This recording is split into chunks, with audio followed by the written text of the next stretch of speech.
What's going on, guys? Very happy to be here today. Welcome back to the channel. I don't know if you guys noticed, but the other day I put out a video in regards to FL Jewelry _1 reacting to a video that Trax NYC did. Some of you guys reached out and said I should check out some of the videos that Eddie made from Harlem Bling in regards to Trax NYC. So that's what I did, and I'd like to talk about that today.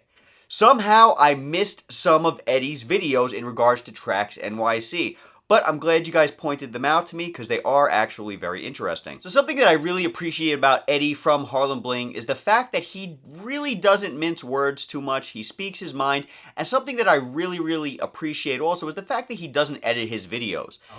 You're saying that you're taking a $5 ring, putting it on your website for $250, waiting for people to negotiate to sell it to them for $50. You have a business. Even pawn shops don't do that. He comes on camera, he says what he wants to say, and that's it. End of video. In this video that I watched from Eddie talking about Trax and his overpriced silver jewelry or jewelry in general, he mentions that he doesn't like the fact that Trax overprices it and waits for somebody to come and bargain that price down.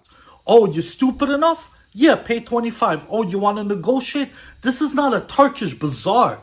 As I mentioned in the other video that I made, we can see that Trax prices his stuff very high, but also mentions that there is room to make a deal, to bargain. And if you don't like the prices, A, you don't have to buy, and B, you could bargain and you could get a discount. But Eddie doesn't seem to like that. Eddie's basically saying that Trax is saying, if you're stupid enough, you can pay my listed price, but if you're smart enough, you can go ahead and try to bargain it down. And he's saying that's not how he does business. With Eddie, the price is the price. The price is the price. He mentions that on his website, harlembling.com, you could go ahead, find a piece that you like, you check it out of the cart, and you get it within 3 days, and that's it.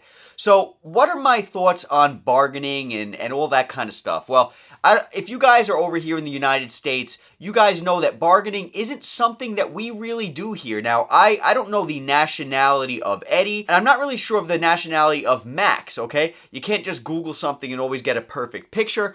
But really, depending on your nationality, depending on who you grew up around, depending on who you surround yourself with, your mentality on business and your mentality on haggling might be different. There are countries in the world that encourage haggling, that encourage bargaining. So who am I to say that that's wrong? If someone wants to run their business where they feel that bargaining is acceptable, who am I to say that that's wrong? Would it be nice to live in a world where people are just like, look, this is the price and that's it? Sure. But at the same time, if there is somebody out there who wants something, but the price is just the price and they can't afford it, well, where's the wiggle room? How can we help that person out? I know with me, I do personal training. You guys might know I have a bodybuilding channel. I am a personal trainer. People come to me all the time, and even though my prices are extremely affordable, I will still have people come to me and say, hey, you think you can do something on the price? And depending on where I am at this point in the month, depending on how my bank account looks, depending on how I feel, I may say yes or no to that. That is a bargain. That is a haggle. The person asked, and so I said sure. I've tried to haggle with some jewelry people in the past. Hey, maybe this month I don't have that much in my account, but I really like this piece. What's the harm in asking? So I see the point that Eddie's trying to get at. Is it right to haggle? Is it wrong to haggle? There really is no right and wrong, guys. It's just how the business is being conducted by the person conducting the business, how that person has been brought up around business in general, the people who raised them, the cultural differences and all that stuff. In the US, we don't really haggle. But trust me, I live in the US and I've been haggled with when it comes to my personal business. So I know what it's like to have somebody ask a question and be able to say yes or no.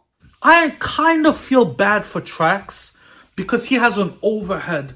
He has to pay $50,000 a month rent, and he has to pay for employees in those videos that just stand there doing this. But that's not your problem as a consumer.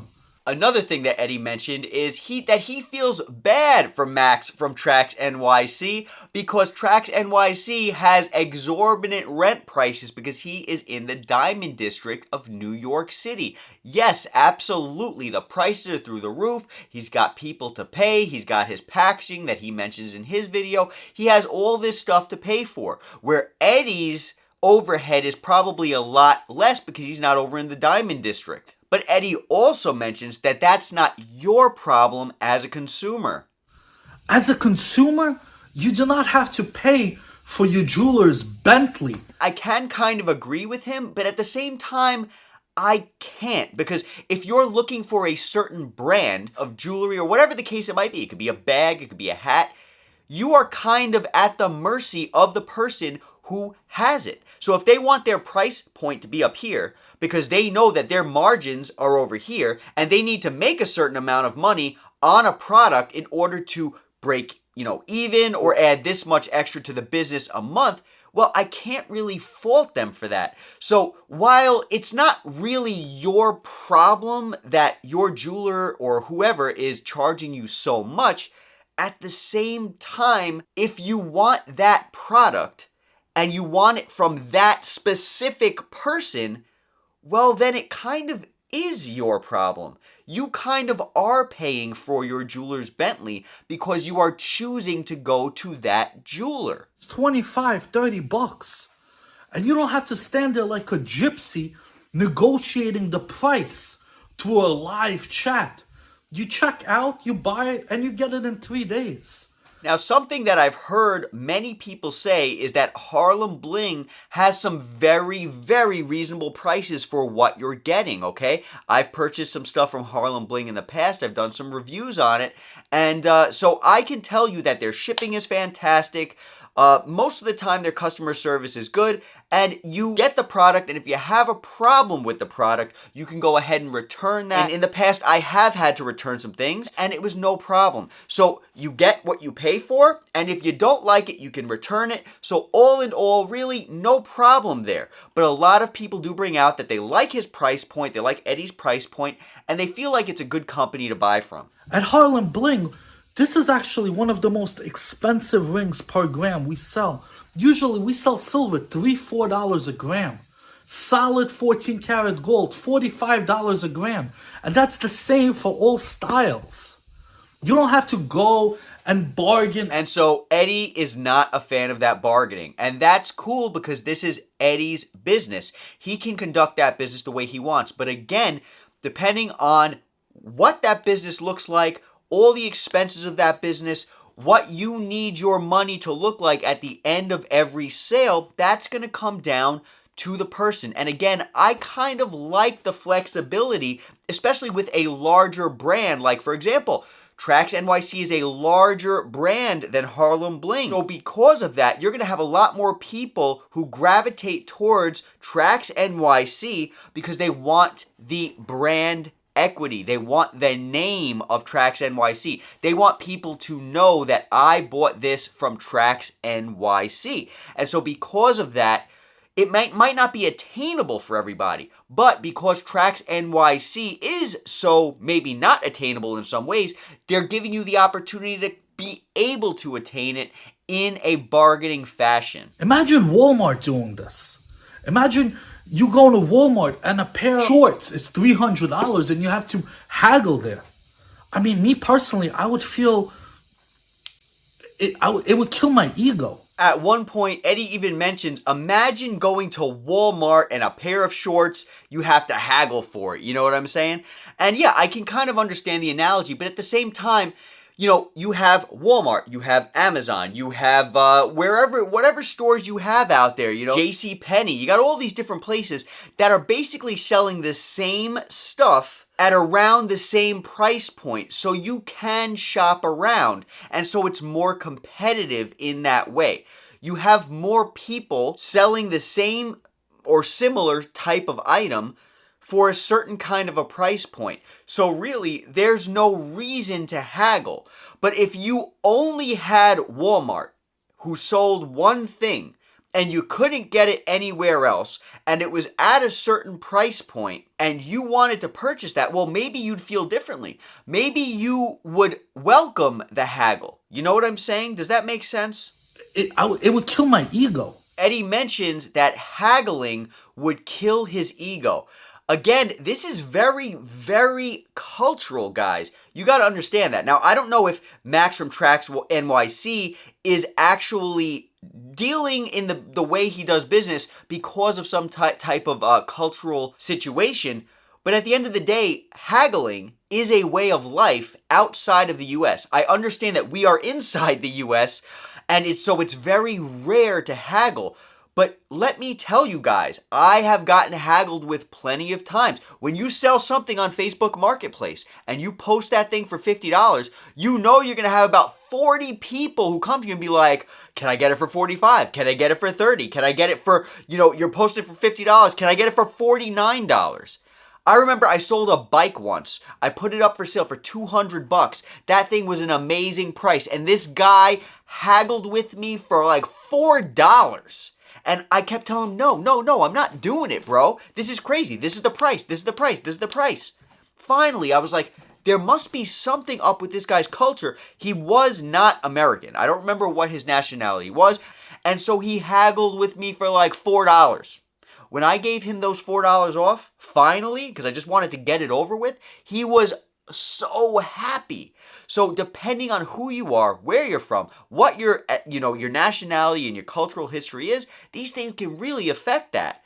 If you want to run your business that way, I think you should. If you don't, I think you shouldn't. And at the end of the day, if you have a certain piece of whatever you're selling that is unattainable to some, and you're giving some people the opportunity to buy it because they want your piece, well, I think that's better than not giving them the opportunity, but that's just my personal opinion. What do you guys think in the comments? And I can't afford somebody who wants to buy this Jesus head for $21,000 or whatever it might be to sit here and get put behind a customer who's buying something in silver for a $5 margin because they're shopping in the same place.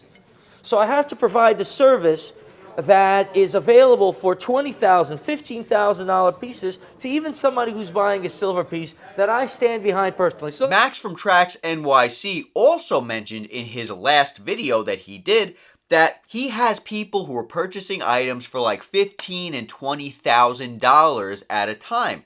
How can he put somebody who's going in there to purchase something less before the people looking to purchase more? So basically, he has his brand, he is selling to a certain type of consumer class, and therefore his prices need to keep up with that certain type of consumer class, okay? It comes back to the brand and what Trax is selling and for how much, and why do you want to go to Trax NYC? I'm sure there's plenty of you guys out there who are like, I think that Trax should be selling their stuff for less, I think he's overpriced. That's cool, you guys can have your opinion. But at the end of the day, if you're looking for a certain piece and you want it from that brand, well, if that brand is too high and you can't afford it, but he says he'll lower the price for you, I think that's a pretty good deal. Because if you're shopping at Trax NYC, you're not looking for bargains. You have tons of places that have cheaper prices that sell the same thing.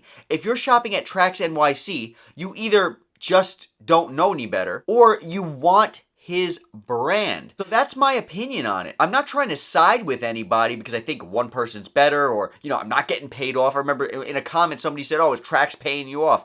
Believe me, Trax isn't paying me off. He doesn't even know I exist. Notice a lot of the time when Max from Trax NYC talks, he always says, I built a business. teach a little bit about my business and what exactly I do here in the Diamond District. In New York City, in the factory I built, because I built a business. I built a business. I built this business. I built a business. However he puts it, he always refers to what he built, what he's made, what he's created. I don't know the history of this man, but is it possible that he didn't always have the reputation that he has? Could it be that he worked to get to where he is? Could it be that he knows what it's like not to have money? And that's why he actually goes out of his way to bargain with people?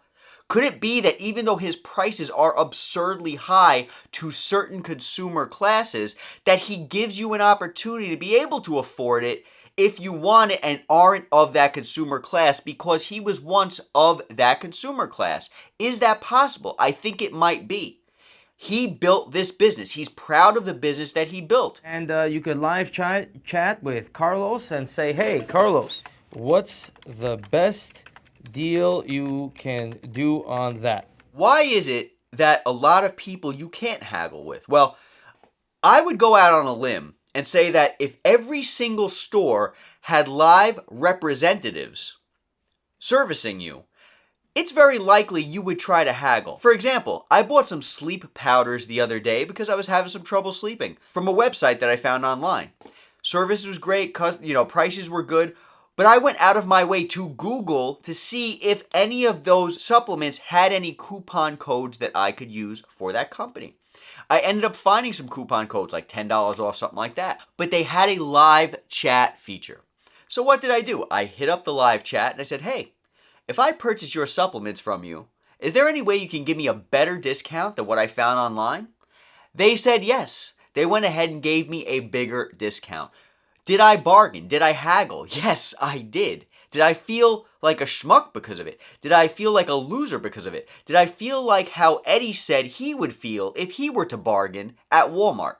No, I didn't. I looked to save money. If every single company had live chat features, you'd be seeing a ton of bargaining more often. But a lot of people don't offer that feature. A lot of people don't have live chat features. So you're going on a website, you're seeing the price, there's no way you can haggle really without going way out of your way in order to do so. And so you're not doing it. So who's right? Who's wrong? Guys, at the end of the day, I don't think there is a person who's right and who's wrong. If you hate max prices over at Trax NYC, I recommend you not shop with them. That's my opinion. What do you guys think in the comments? Do you think haggling is right? Have you guys ever haggled? Have you ever shopped at Trax NYC? What about Harlem Bling? Have you ever worked with them? Does Harlem Bling have coupon codes on their site? I genuinely don't know. But can that be seen as a form of haggling? Is he haggling with you as a consumer to try to get you to purchase something that maybe you would not have purchased if that coupon code didn't exist? Let me know in the comments, guys. And as always, I am not being partial here. I'm just talking about my opinion. No opinion is right. It's just your opinion. Have a great day. Talk soon. Catch you all at the next video.